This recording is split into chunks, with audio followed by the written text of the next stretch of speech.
Learn Chinese culture and characters with me. One character every day.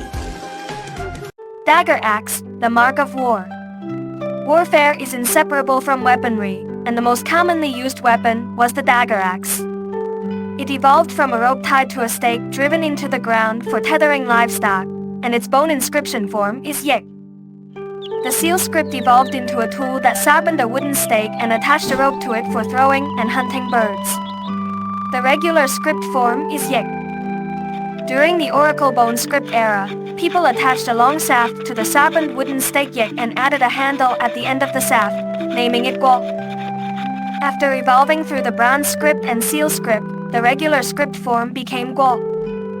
To increase lethality, people replaced the head of the dagger axe with a large stone, creating the oracle bone script character yut.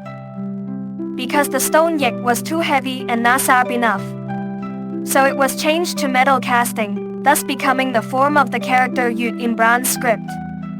Through the evolution of seal script, the character became yut in regular script. Later, people added the radical for metal and created the seal script character yut. In regular script, it is written as yut, an ideographic character resembling a metal weapon similar to a broad axe. In ancient times, the nomadic tribes of the north often invaded the central plains fully armed, carrying sharp spears and shields. People created the oracle bone script character Yong to refer to them. Through the evolution of seal script and regular script, it was simplified to Yong, which later extended to refer to weapons and equipment. The Rong people from the north launched large-scale invasions, encroaching upon the territories of the central plains. The monarch had no choice but to dispatch men armed with spears to guard the land, as depicted by the oracle bone script character Shu. Through the evolution of seal script, the character became Shu in regular script, conveying the meaning of guarding and defending. During the Yinsang period, the scope of guarding expanded from cities to the feudal territories of the nobles, known as guo. Through the evolution of seal script and regular script, the character was simplified to guo in Yet Gao Lok. It advocates that the people should cherish their country as dearly as they would a precious piece of jade.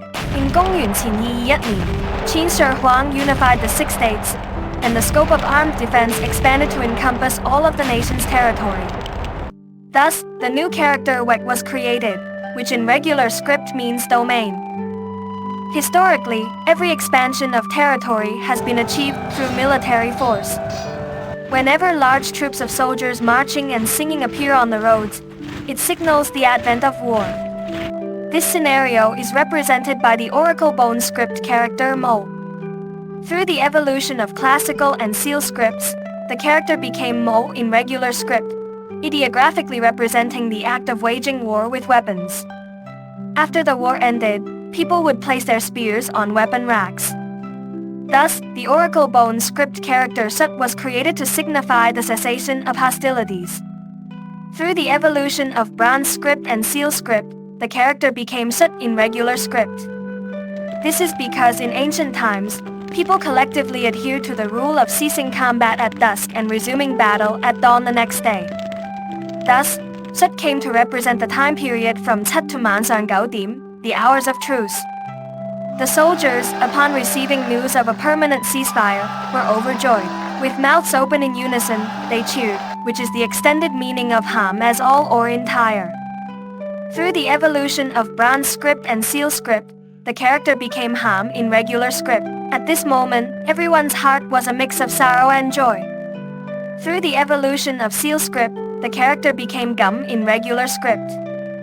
The phrase signifies the psychological alterations that an individual undergoes in response to external stimuli.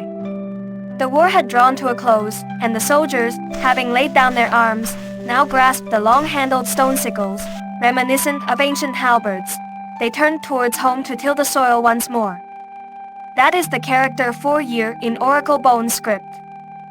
Through the evolution of bronze script, seal script, and regular script, in 1935, it was simplified to so. The concept conveys the idea of daily harvesting and laboring until the sun sets below the horizon. In ancient times, crops were harvested only once a year, and thus the character so evolved to also represent the concept of a year. During the Western Jin dynasty, there was a general named Lu Kuan. He witnessed his country frequently subjected to invasions, and the common people were unable to celebrate the new year in peace. Filled with anxiety, he rested his head upon his spear each night, awaiting the break of dawn. His neighbor inquired why he chose to sleep with his head upon a spear. Lu Kuan replied, "I await only the break of dawn and the summons of the court, ready at any moment to charge onto the battlefield." This is the origin of the idiom resting on one's spear awaiting the dawn.